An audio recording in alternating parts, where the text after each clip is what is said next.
everyone. This is Kritika Shekhawat. Welcome to my YouTube channel फौजी guidance. आज के video में हम CDS 2024 वाले नोटिफिकेशन के बारे में डिस्कस करेंगे. So let's start.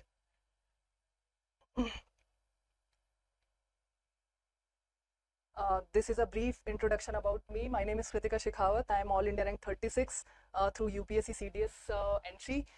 I am also recommended from 21 SSB and 3 FSB Gandhinagar. Briefly अगर हम CDS के बारे में देखें तो as we know it is conducted by UPSC और mode of exam offline होता है. Type of questions MCQs रहते हैं इसमें और हर एक पेपर 2 hours के लिए होता है. नेगेटिव मार्किंग की बात अगर हम करें तो 1/3 नेगेटिव मार्किंग रहती है. Briefly number of questions obviously 120 questions होते हैं जनरल इंग्लिश में, 120 ही जीके में होते हैं, बट 100 क्वेश्चंस रहते हैं those who are appearing for maths वाला पेपर. मार्क्स की बात करें तो जो लोग IMA, INA और AFA के लिए अपीयर कर रहे हैं उन्हें ये तीनों पेपर्स राइट करने होते हैं. तो 100 मार्क्स, 100 मार्क्स एंड 100 मार्क्स, तो ये टोटल 300 मार्क्स का उनका रिटन एग्जाम होता है. And those who are appearing for OTA उनका सिर्फ 200 मार्क्स के पेपर्स होते हैं क्योंकि उनके लिए सिर्फ इंग्लिश और जीके वाला पेपर मैंडेटरी होता है. तो what is PC? This is permanent commission and this is short service commission. तो जो लोग IMA, INA और AFA ज्वाइन करते हैं वो PC होते हैं, जो OTA के लिए ज्वाइन करते हैं वो SSC होते हैं. इसके बारे में हम नेक्स्ट वीडियो में बहुत अच्छे से डिस्कस करेंगे what is the difference between PC and SSC. Fee की बात अगर हम करें तो फीमेल SC और ST कैंडिडेट्स के लिए there is no fee and 200 Indian rupees for others. Okay, तो इम्पॉर्टेंट डेट्स हम कुछ देख लेते हैं CDS 2024 की कि नोटिफिकेशन कब रिलीज होने वाला है. तो 20 दिसंबर 2023 को नेक्स्ट ईयर का CDS नोटिफिकेशन रिलीज हो जाएगा. सेम डे आपकी एप्लीकेशन स्टार्ट हो जाएगी. डेडलाइन क्या है? दैट इज 9 जनवरी. आप इस डेट तक फॉर्म्स फिल कर सकते हैं और admit card last week of March 2024 तक आपके एडमिट कार्ड्स आ जाएंगे. Exam date 21 April 2024 is your exam date. तो आपको अकॉर्डिंगली प्रिपेयर करना है इसके लिए. रिटन एग्जाम का रिजल्ट मई 2024 तक आ जाएगा क्योंकि UPSC आजकल बहुत फास्ट हो गई है और 1 महीने में ही रिजल्ट डिक्लेयर हो जाते हैं. हमारे टाइम थोड़ा सा 2 मंथ्स तक ये डिले हो जाता था. SSB इंटरव्यू डेट्स आपकी मई जून तक आ जाएगी क्योंकि जो लोग IMA, AFA और INA के लिए शॉर्टलिस्ट हुए हैं उनके इंटरव्यूज OTA वालों से पहले स्टार्ट हो जाते हैं.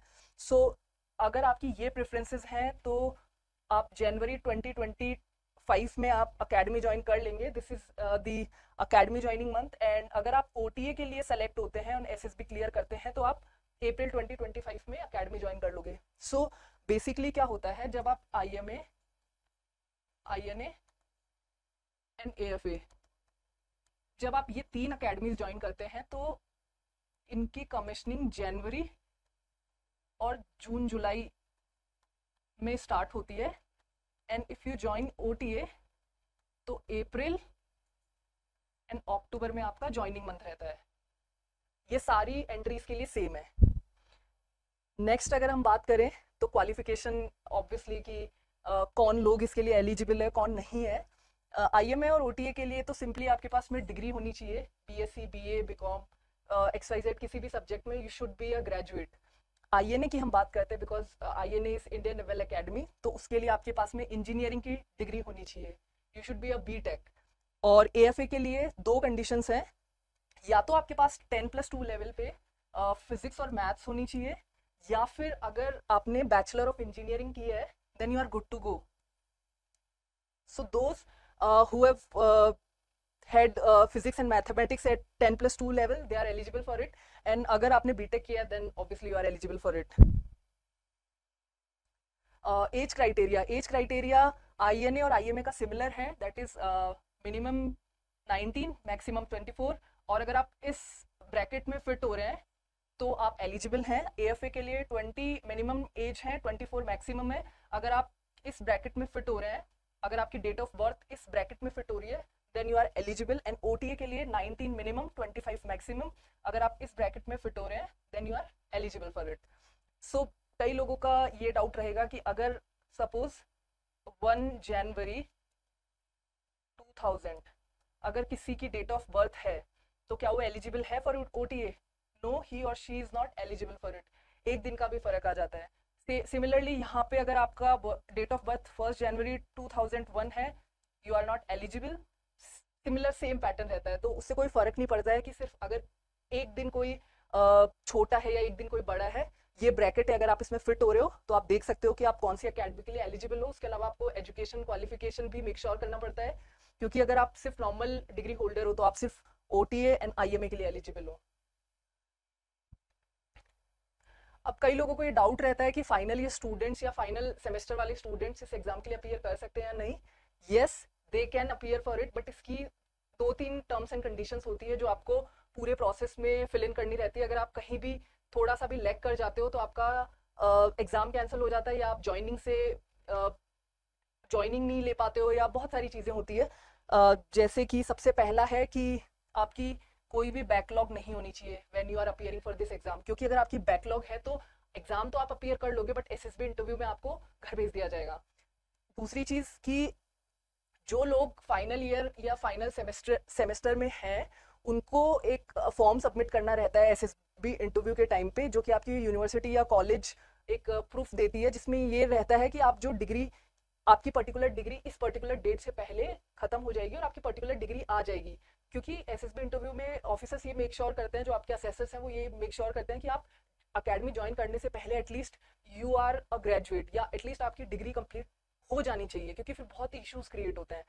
तो आपको ऑब्वियसली एक सर्टिफिकेट लेके जाना पड़ता है, जो आप अपनी पर्टिकुलर यूनिवर्सिटी या कॉलेज के जो भी हेड है उनसे आपको साइन करवाना होता है, जिसमें ये मेंशन होता है कि आप इस पर्टिकुलर डेट से पहले आपका रिजल्ट डिक्लेयर कर दिया जाएगा and you will be a graduate या पोस्ट ग्रेजुएट, या जो भी आपकी कंडीशन है वो, और एक पर्टिकुलर डेट उसमें मेंशन रहती है, और वो डेट हमेशा अकेडमी ज्वाइनिंग डेट से पहले की डेट होनी चाहिए।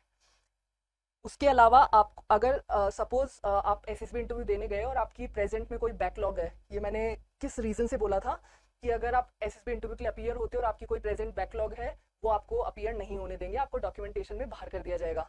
सेकेंड चीज़ ये है कि आपकी कोई बैकलॉग नहीं है, आपने एसएसबी इंटरव्यू क्लियर कर लिया है, मेरिट लिस्ट आने वाली है एंड यू आर होपफुल कि आप मेरिट इन हो जाएंगे, तो जब आपकी डिग्री आ जाती है तो आपको मेन एमओडी वाला जो हेडक्वार्टर्स है आरके पुरम में, न्यू दिल्ली में, वहाँ जाके आपको अपनी डिग्री का प्रूफ सबमिट करना होता है मेरिट लिस्ट आने से पहले एंड ज्वाइनिंग से पहले, ताकि उनके पास में आपका डेटा फीड हो जाए कि you are a graduate now. तो ये एक प्रोसेस रहता है। मैंने भी डिग्री लेटर स्टेज में सबमिट की थी, क्योंकि मुझे कॉलेज से डिग्री मिली नहीं थी। मैंने एसएसबी क्लियर करने के बाद में और मेरिट से पहले मैंने वहीं सेम आरके पुरम जाके अपनी जो डिग्री है वो सबमिट की थी। तो ये एक चीज़ है जिसका आपको ध्यान रखना है कि बैकलॉग्स नहीं होनी चाहिए, और अगर आपकी डिग्री नहीं आई है तो आपको मेक श्योर करना पड़ेगा कि वो आपके ज्वाइनिंग से पहले आप सबमिट कर दो उसे। इस वीडियो में इतना ही, और ऑब्वियसली आपको खुद को ये यकीन दिलाना है that you have it in you, ताकि आप इसके लिए और मेहनत कर सको और कॉन्फिडेंट हो सको, आप में और डिसिप्लिन आ सके। And I am here with you all, जो भी CDS AFCAT CAPF के लिए प्रिपेयर कर रहे हैं। हम यहाँ पे CDS की जितना बेस्ट हो सकेगा उतनी अच्छी गाइडेंस हम लोग प्रोवाइड करेंगे, and I will be with you guys. Thank you for watching this video. Have a nice day and जय हिंद।